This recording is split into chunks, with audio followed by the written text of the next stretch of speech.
Beyond the borders of this world, there exists a mysterious gift born in another realm. People believe it is a single blessing handed down by the gods themselves, granted only once in a lifetime. Through these gifts, humans gained powers they were never meant to have. At first glance, it sounds like a miracle, but not everyone is blessed equally. These gifts are divided into 4 levels: worthless or failed gifts, ordinary gifts that many people share, rare bloodline gifts passed down through certain families, and legendary gifts. A legendary gift is completely unique, with only one ever allowed to exist in the entire world.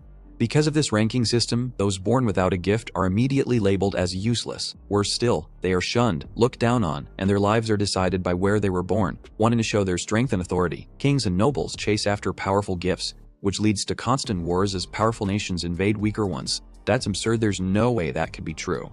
My son Ars has no talent, Orpheus, the father of our main character, shouts in disbelief. However, the assessor calmly insists that Ars's gift is hearing, a power tied to the 5 senses. I know this must be hard to accept, the man adds, but the priestess of the Holy Church has never once mistaken a gift.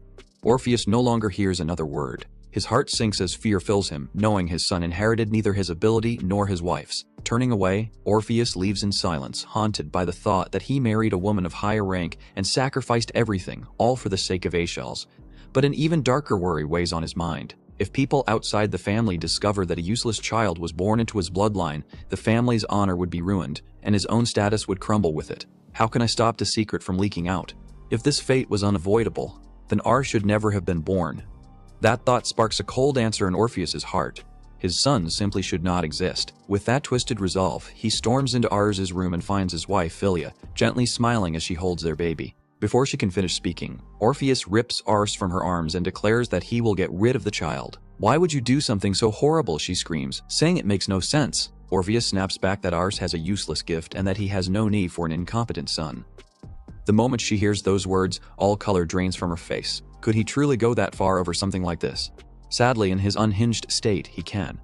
Orpheus is convinced that a talentless child will only curse his household. Desperate to protect her son, Philia tries to stop him, but the strain causes her to break into violent coughing. Why now of all times, she thinks as her body gives out and she falls to the floor. Seeing her condition, Orpheus scoffs and tells her she is too weak to interfere and should stay quiet. Yet even this cruel man has one weakness. When he feels her grab his leg and hears her beg him to stop, his steps freeze. Moved by her desperate pleas, Orpheus makes his decision. And so, 5 years pass. The helpless infant grows into a small boy, and now Ars sits alone, remembering how he survived only because his mother saved his life. Instead of ending his life, his father chose a different kind of cruelty and hid him away from the world, locking Ars inside a tall tower protected by powerful barriers. It's like a fairy tale prison. Something Rapunzel herself would understand.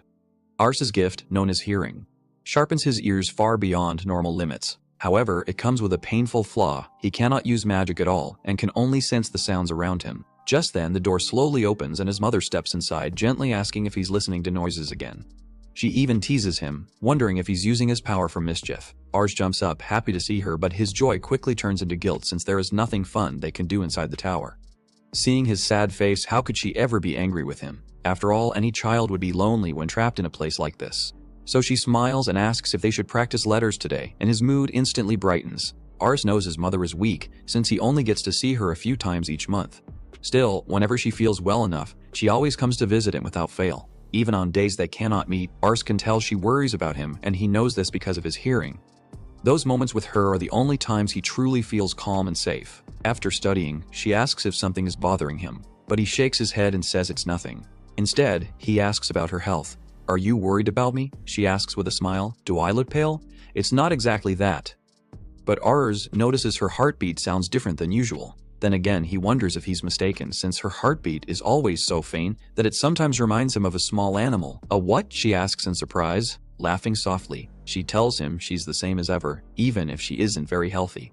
Still, she can't hide how amazed she is that her son can notice things like that now. Relieved that her son is thinking about her, she smiles gently.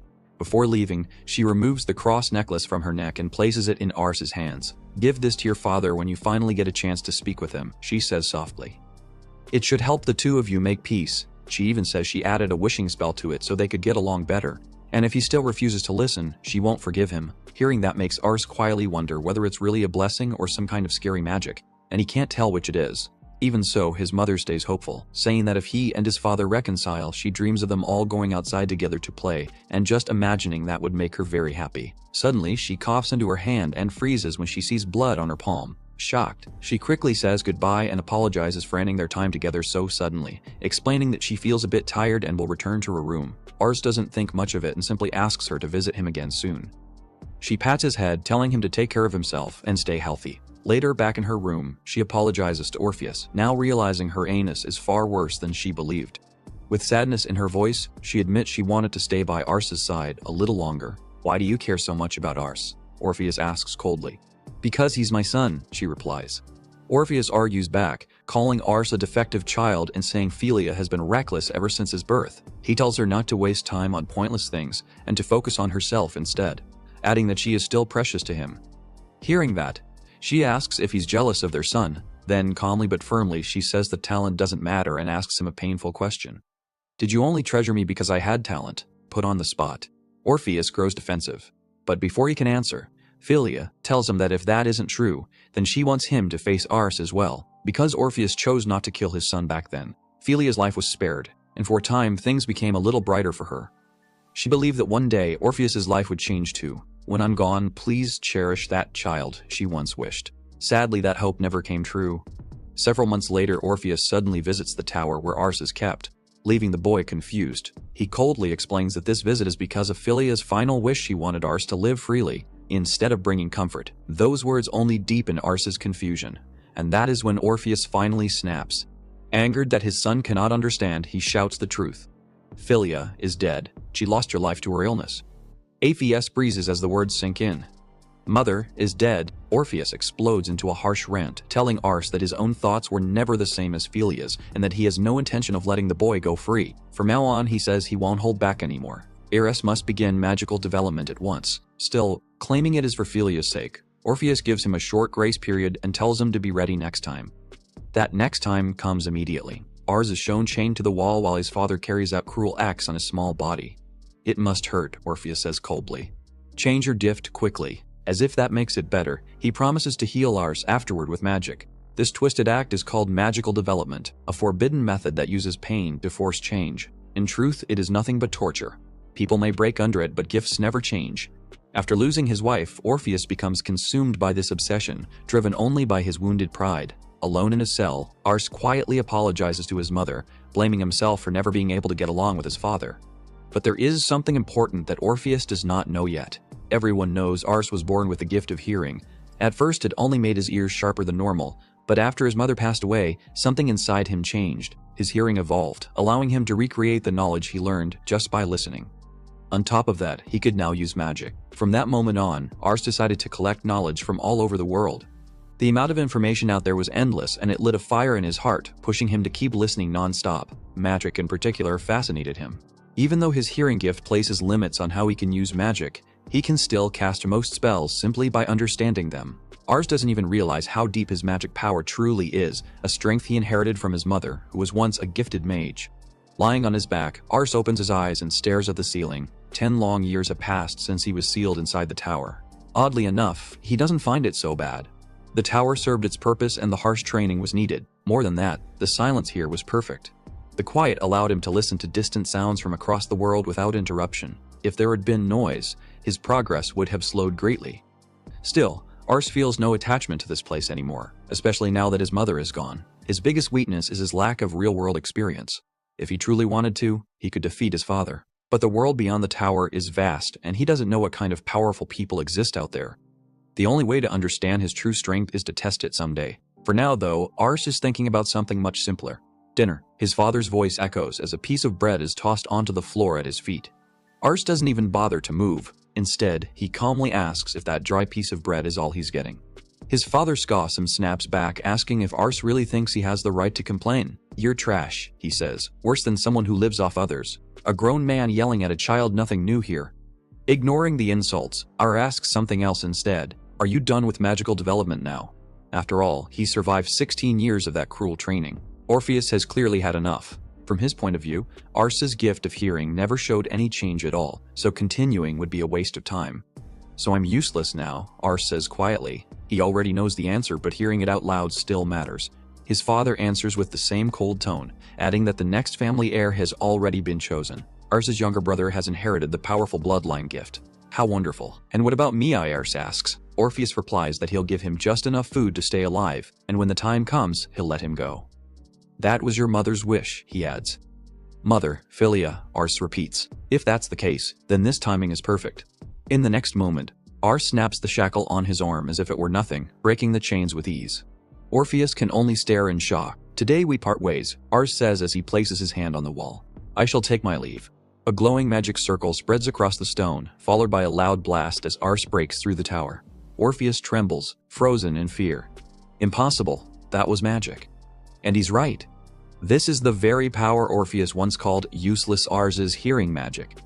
Even Ars didn't expect to be this strong. Then again, the barrier his father placed on the tower must have already weakened. Orpheus stands frozen, his mind unable to keep up with what just happened. He had even strengthened the barrier only yesterday, yet Ars's broke through it with ease. Meanwhile, Ars is already thinking ahead, guessing that there must have been a small crack somewhere in the magic seal.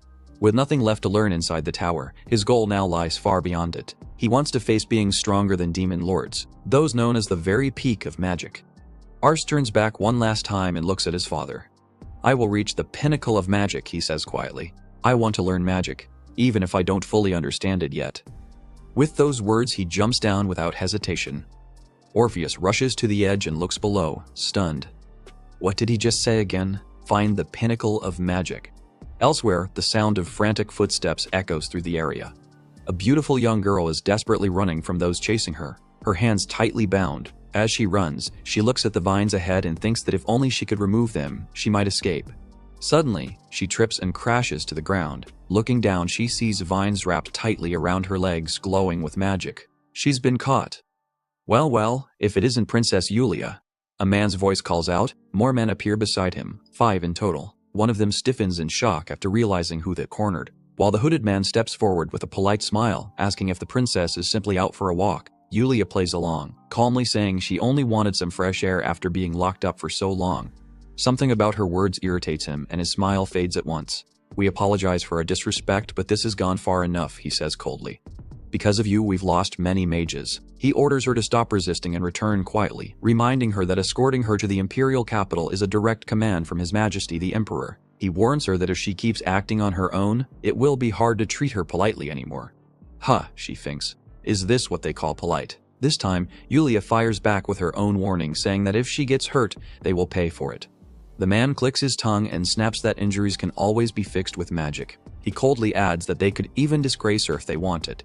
Hearing that makes Yulia finally understand how dangerous her situation really is. Trying to stay calm, she says that she will go with them willingly. I can walk by myself, she tells them, and asks if they can remove the vines from her legs. After a moment, the man agrees and orders his subordinates to cancel the spell. His tone softens again, and he bows slightly, saying he should have introduced himself earlier. I am Rek, the leader of this squad. But the moment he finishes speaking, a knee slams into his face. Captain Rek, his men shout in shock. Yulia calmly throws his own words back at him. Injuries can be handled with magic, right? Blood pours from Rek's nose as rage twists his face.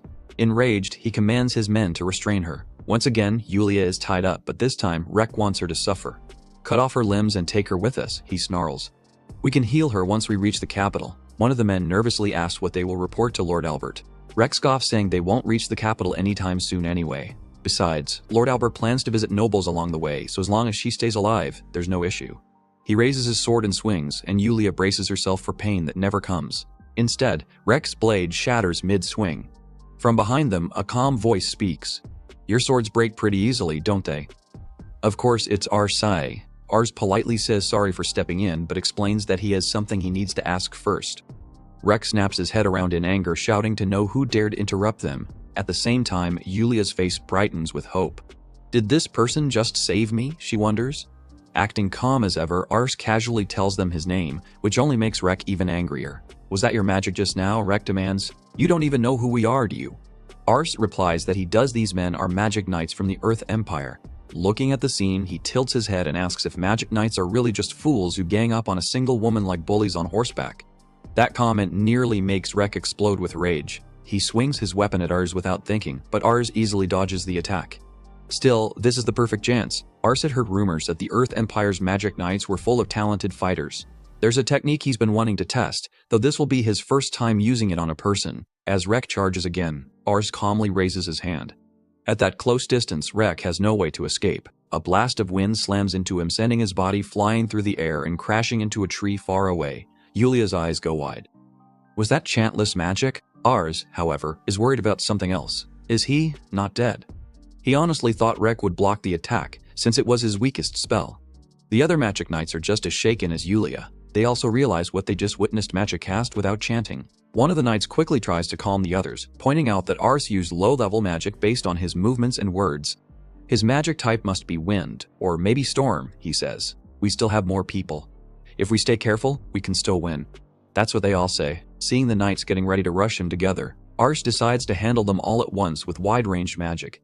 He stretches out his hand and a glowing magic circle forms in the air. Shadow impact, he says calmly. The moment it activates, Yulia can feel that this spell is different. Is this another element?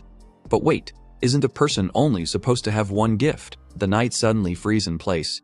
I can't move, one of them gasps. Even worse, blood begins to drip from their eyes, noses, and mouths. Why isn't our magic working? Unable to stay standing, the knight collapses to the ground, coughing as fear spreads through the group.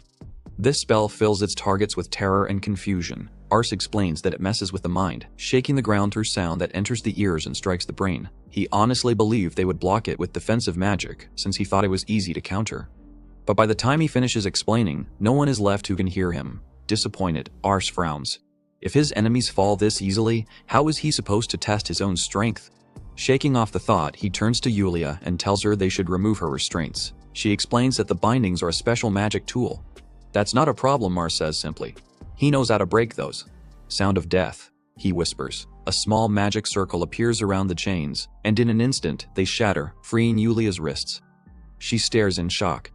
He can even destroy magic restraints without trouble. The princess has never heard of anyone with more than one gift. Sorry to interrupt your thoughts, Ars says, but we should get out of here first. Yulia quickly follows him, and before long, the two walk side by side. Yulia thanks him for saving her, but worry quickly fills her voice. She explains that their enemies were magic knights from the Earth Empire and crossing them could bring danger to his friends or family. Ars tells her not to worry, saying it doesn't really bother him, so it shouldn't trouble her either. That answer only leaves Yulia more confused. What does he mean by that? Ars then shares his story, calling it a common and sad tale.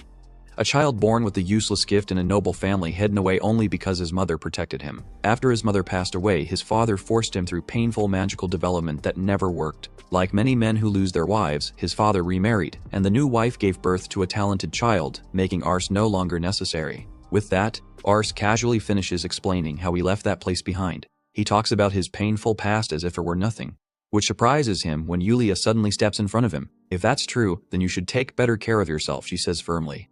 But that isn't the only reason she's upset. From what she knows, magical development is forbidden, and what was done to Ars can never be forgiven. Seeing how angry she is, especially after everything she herself just went through, Ars finds it strange.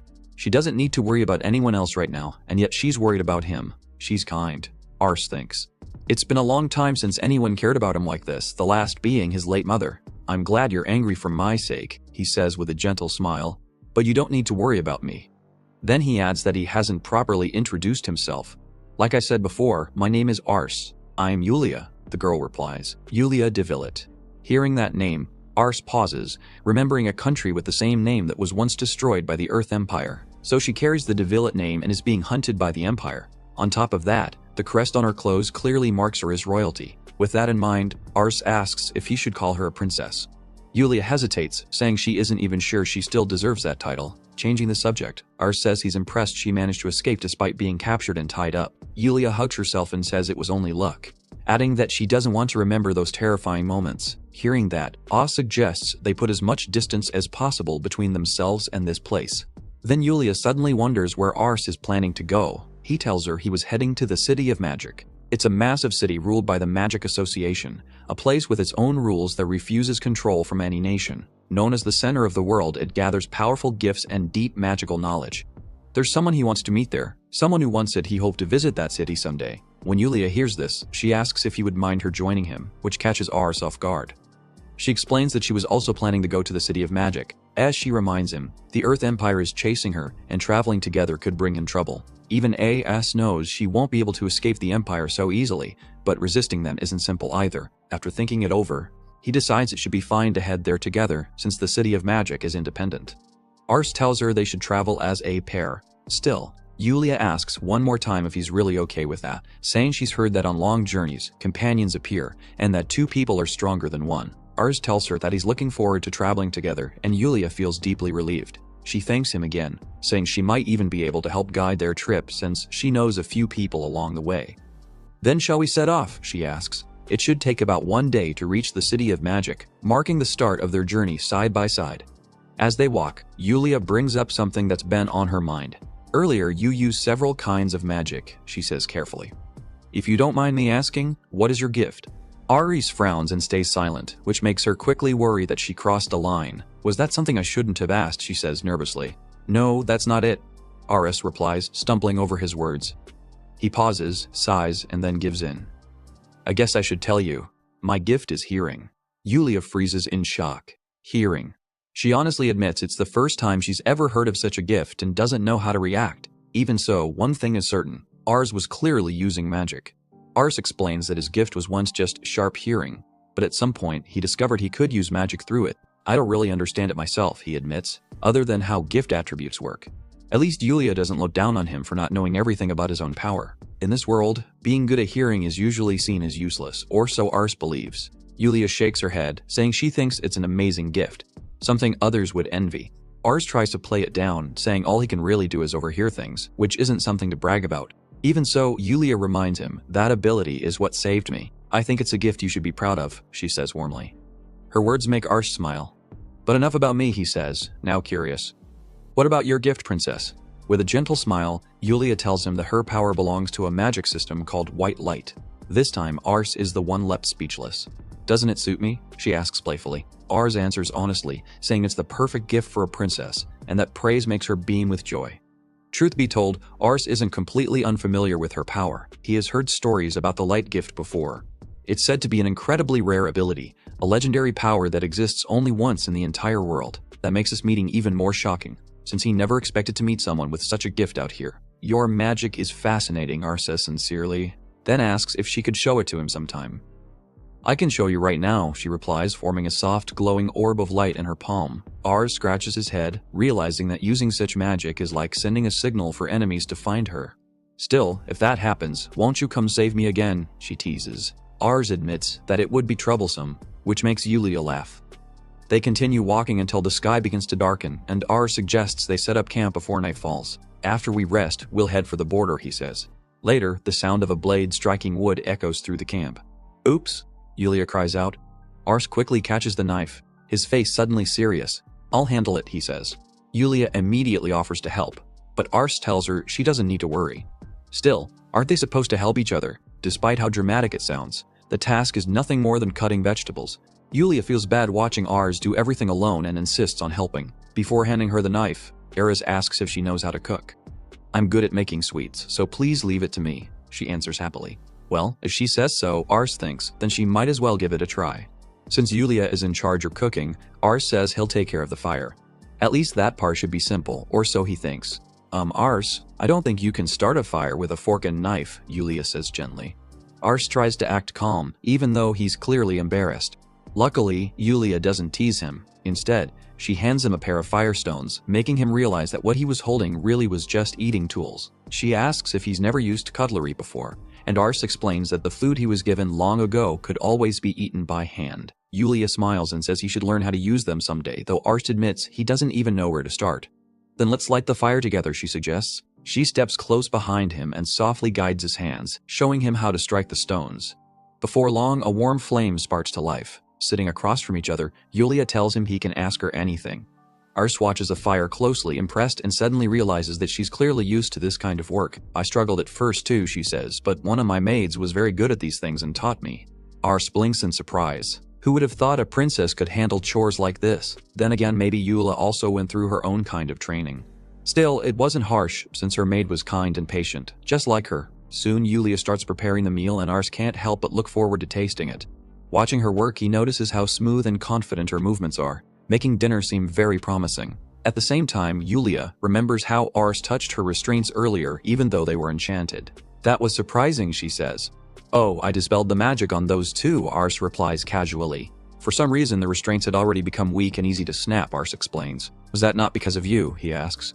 Yulia admits that she had tried many times to break them herself. Hearing that, Ars realizes her efforts likely weakened the magic, which is why the trap didn't activate when he finally destroyed it. Everything worked out in the end, but Yulia sighs and says she wishes he had told her sooner since it gave her quite a scare. Ars smiles apologetically and promises to explain things next time though. He adds that it would be even better if she didn't get captured again at all. Yulia laughs softly and promises to try her best to avoid that. Just then, she announces that the food is ready. What do you think, she asks. Ars looks down and finds himself staring at the least appetizing meal he has ever seen, if it can even be called food. I thought you said you could cook, is the first thing that slips out of his mouth.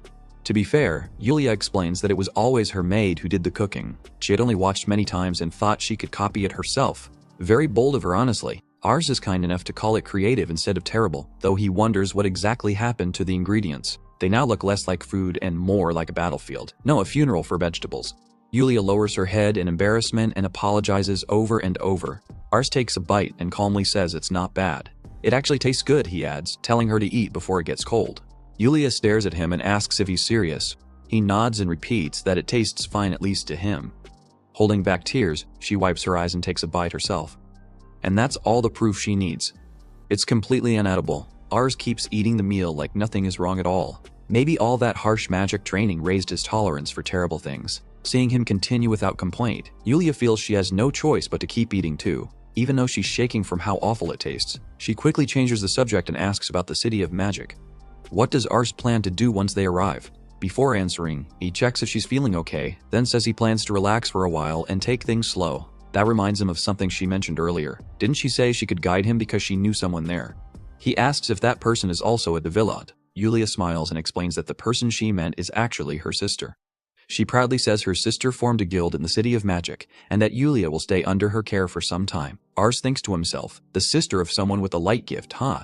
Does that mean her sister also holds a legendary power? Yulia shakes her head and says her younger sister Karen's gift is Flame. Flame. Ars knows that's a powerful bloodline gift, an advanced form of fire magic. Together, Yulia and Karen would be incredibly valuable, and Ars can't imagine the Earth Empire ever letting that go easily. Yulia adds that she and Karen have only communicated through letters, so she's really excited to finally see her in person. Then, I'll try not to interrupt your reunion, Ars jokes. Yulia laughs and tells him not to worry. Meeting her sister is important, but she also wants to introduce Ars to her. Hearing that, Ars finds himself looking forward to meeting the princess's little sister as well. And despite how awful Yulia's cooking turned out, the two of them somehow managed to finish every last bite.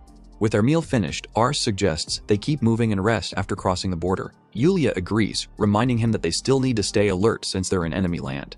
As Ars walks behind her, something finally catches his eye for the first time. Yulia is carrying a sword. He speaks up, saying he's been wondering for a while if she's actually strong. Instead of answering right away, Yulia asks what made him think that.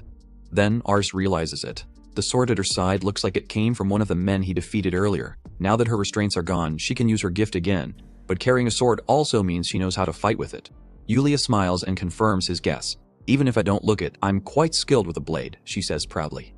She explains that the Earth Empire only managed to capture her because they took her sword and sealed her power. Those are some bold words, Ars thinks, and her confidence only makes him more curious to see her sword skills for himself. He looks at her with clear interest, and Yulia feels a bit nervous, hoping she won't let him down. Ars simply replies that he's already excited to see it. They continue walking for a while, with Ars quietly keeping an eye on her. She doesn't seem tired at all, but he still doesn't want to push her too hard. Deciding it's a good stopping point, he suggests they camp here for the night.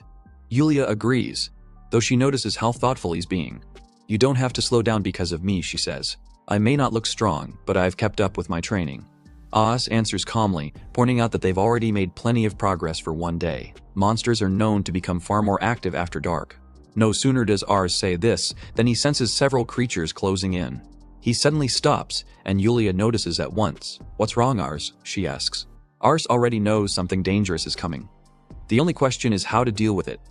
As the first beast rushes forward, Yulia strikes first. With a single clean swing, she cuts off the head of a wolf-like monster. She quickly turns to check on Ars. Are you okay? The creature she just defeated is actually a hellhound, and now two more stand in front of them. Hellhounds are savage beasts, their fur and bodies burning with heat. They fiercely guard their territory and show no mercy to intruders. From the looks of it, Ers and Yulia have stepped right into their land, and the monsters have no intention of letting them leave. Looks like we have no choice but to. Ars begins, but Yulia moves again before he can finish. She slices down another hellhound, clean and swift. Two left, she says calmly. The last two leap at her together, but she cuts them down just as easily, ending the fight in moments. This is exactly what Ars wanted to witness. He left his tower to see strength like this. More hellhounds rush in, giving Ars his chance to act. I can't fall behind either, he mutters, placing his hand on the ground. This time he combines two elements, wind and force, into a single spell, Wegblasen. A powerful blast erupts, blowing away several hellhounds at once. Yulia stares in shock. Did he just cast a multi-element spell without chanting? Using more than one element is rare enough, but doing it without a single word as if it were normal leaves her completely stunned. This guy is incredible. Guess that's all of them, Ars says as he stands back up. Yulia walks over, clearly amazed that he wiped out so many monsters with a single move. Looks like you didn't need my help after all, she jokes. Ars isn't so sure about that. You really can't judge someone by how they look. In truth, he's deeply impressed by how Yulia fought earlier, especially since she didn't even use her gift. Yulia waves off his praise, saying she still can't compare to him. But that sword skill alone makes you strong, Ars says honestly. You showed me something amazing. Hearing that, Yulia finally slides her sword back into its sheath, relieved that she met his expectations.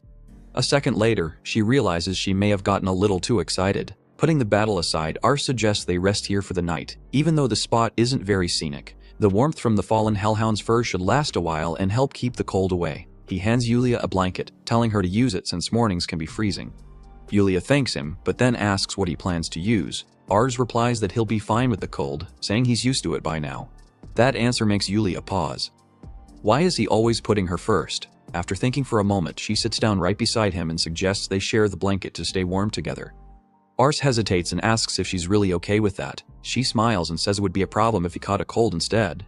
With that, Ars doesn't argue and quietly accepts her offer. As they sit close together for warmth, Yulia softly asks if Ars is searching for someone in the City of Magic. She remembers him mentioning earlier that there was a person he wanted to meet. Ars answers honestly that he's looking for someone named Mimir. Yulia recognizes the name at once. From what she's heard, Mimir is said to stand at the very top of magic, the strongest mage in the world. Ars explains that he wants to face Mimir and win, not for glory, but to prove that he truly exists and is alive in his world. Hearing that, Yulia offers to help him, but Ars gently refuses her offer. Then she smiles and tells him he can just call her Yulia. After all, they become friends during this journey, so there's no need for formal titles. If he calls her by her first name, she says she'll do the same for him. Ars agrees without hesitation and encourages her to do so.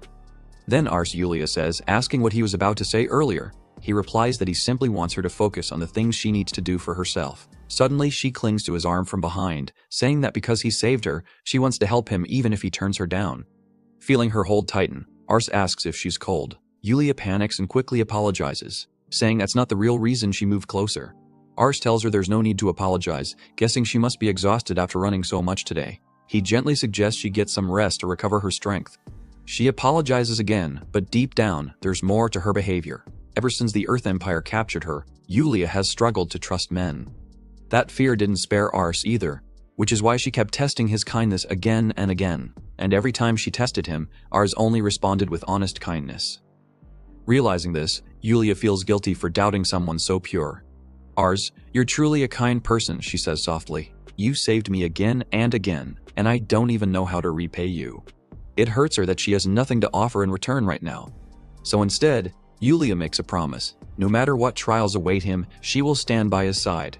To her relief, Ars feels the same way and tells her he wants to support her as well, no matter what happens. But does he really mean it? Of course he says with a gentle smile. We're friends now, right? You can count on me anytime. Hearing those words fills Yulia with warmth. Almost at once, her head gently falls onto Ars's shoulder. Huh, she fell asleep. She must be completely worn out. Even so, Ars finds her promise to stay with him a little surprising. Deep down, his reason for seeking Mimir is different from what he told her. His true goal is to prove to the world that the weak can rise above the strongest. He wants to open a new path, one where people who are mocked, trapped, and denied freedom can live without fear. Ars, once called useless, plans to defeat Mimir, the peak of magic, and become a light of hope for everyone.